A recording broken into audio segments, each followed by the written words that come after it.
भारत के इतिहास में कुछ नाम ऐसे हैं ना जो हिम्मत, त्याग और स्वाभिमान का दूसरा नाम बन गए हैं। आज हम एक ऐसे ही महान योद्धा और शासक की कहानी में गहरे उतरेंगे, जिनका नाम है महाराणा प्रताप। जरा सोचिए, अगर किसी के सामने एक बहुत बड़ा, एक विशाल साम्राज्य खड़ा हो तो उसके पास क्या रास्ता बचता है? या तो वो घुटने टेक दे या फिर अपने सम्मान के लिए लड़े। ये कहानी एक ऐसे ही हीरो की है जिन्होंने हमेशा दूसरा रास्ता चुना। एक ऐसे राजा की कहानी जिन्होंने मरते दम तक किसी की गुलामी मंजूर नहीं की। तो चलिए थोड़ा पीछे चलते हैं, उस दौर में जब हिंदुस्तान पर शक्तिशाली मुगल साम्राज्य का दबदबा था। सम्राट अकबर के आगे लगभग सभी राजा महाराजा सिर झुका चुके थे, पर मेवाड़ का एक शासक था जिसने साफ साफ मना कर दिया। तो देखिए, स्थिति कुछ ऐसी थी।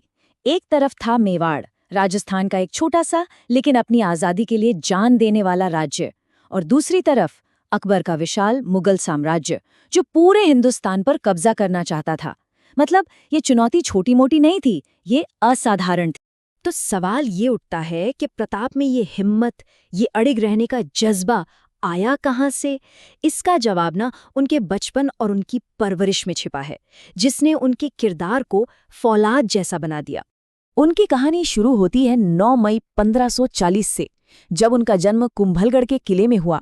उनका बचपन महलों से ज्यादा जंगलों और पहाड़ों में बीता, जहां उन्होंने घुड़सवारी, तलवारबाजी और हर तरह की युद्ध कला सीखी। और फिर 1572 में उन्होंने मेवाड़ की राजगद्दी संभाली, वो भी तब जब मेवाड़ की राजधानी चित्तौड़ मुगलों के हाथ में जा चुकी थी। तो आप समझ सकते हैं, शुरुआत बिल्कुल भी आसान नहीं थी। अब देखिए, राजा बनते ही महाराणा प्रताप के सामने जो सबसे बड़ी चुनौती आई, वो थे मुगल सम्राट अकबर और उनकी नीति। अकबर ये चाहते थे कि सारे राजपूत राजा उनके अधीन आ जाए, पर प्रताप का इरादा वो तो चट्टान की तरह मजबूत था। अकबर ने पहले लड़ाई का रास्ता नहीं चुना, उन्होंने कूटनीति से काम लिया। कई दूत भेजे कि प्रताप मान जाएं, यहाँ तक कि राजा मान सिंह को भी भेजा गया, लेकिन हर बार हर प्रस्ताव का एक ही जवाब था, ना। प्रताप ने गुलामी की हर शर्त को ठुकरा दिया, और जब बातचीत के सारे दरवाजे बंद हो गए तो युद्ध तय हो गया। उनका मानना बहुत साफ था, और वो इस एक लाइन में सब कुछ कह देते थे कि गुलामी में जीने से तो कहीं अच्छा है कि सम्मान के साथ गरीबी में जी लिया जाए। बस यही वो सिद्धांत था जिसने उनकी पूरी जिंदगी की लड़ाई को दिशा दी। और इसी सिद्धांत के साथ शुरू होता है उनके जीवन का सबसे मुश्किल लेकिन सबसे अहम दौर। एक ऐसा दौर जिसमें हल्दी घाटी का मशहूर युद्ध है, जंगलों की मुश्किलें हैं, और फिर एक शानदार वापसी भी है। 18 जून 1576, इतिहास की एक बहुत बड़ी तारीख। इसी दिन हल्दी घाटी की जमीन पर एक भयंकर युद्ध लड़ा गया। एक तरफ महाराणा प्रताप की सेना थी और दूसरी तरफ राजा मान सिंह की अगुवाई में मुगलों की विशाल फौज। और इसी युद्ध से जुड़ी है एक ऐसी कहानी जो वफादारी की मिसाल बन गई, उनके प्यारे घोड़े चेतक की कहानी। चेतक बुरी तरह जख्मी हो चुका था, लेकिन फिर भी वो अपने मालिक को युद्ध के मैदान से सुरक्षित निकालकर ही रुका, और फिर उसने अपने प्राण त्याग दिए। हल्दी घाटी के बाद का जो वक्त था वो बहुत ही ज्यादा मुश्किल था। प्रताप और उनके परिवार को जंगलों में रहना पड़ा। हालात इतने बुरे थे कि कहा जाता है कभी कभी उन्हें घास की रोटियां तक खानी पड़ी। लेकिन इतनी मुसीबतों के बाद भी उनका हौसला नहीं टूटा।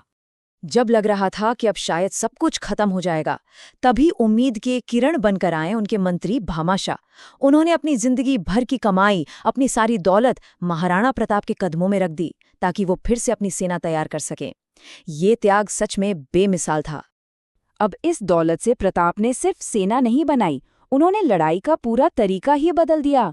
उन्होंने अपनाई गुरिल्ला युद्ध की रणनीति, मतलब मेवाड़ के जंगलों और पहाड़ियों का इस्तेमाल करके छोटी छोटी टुकड़ियों में अचानक मुगल सेना पर हमला करना और फिर गायब हो जाना।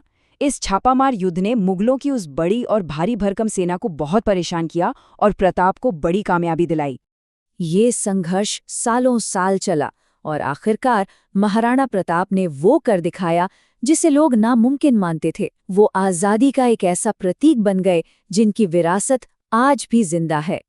अपने लगातार संघर्ष के दम पर उन्होंने मेवाड़ का ज्यादातर हिस्सा मुगलों से वापस छीन लिया था, और 19 जनवरी 1597 को उन्होंने अपनी राजधानी चावंड में एक आज़ाद राजा के तौर पर अपनी आखिरी सांस ली।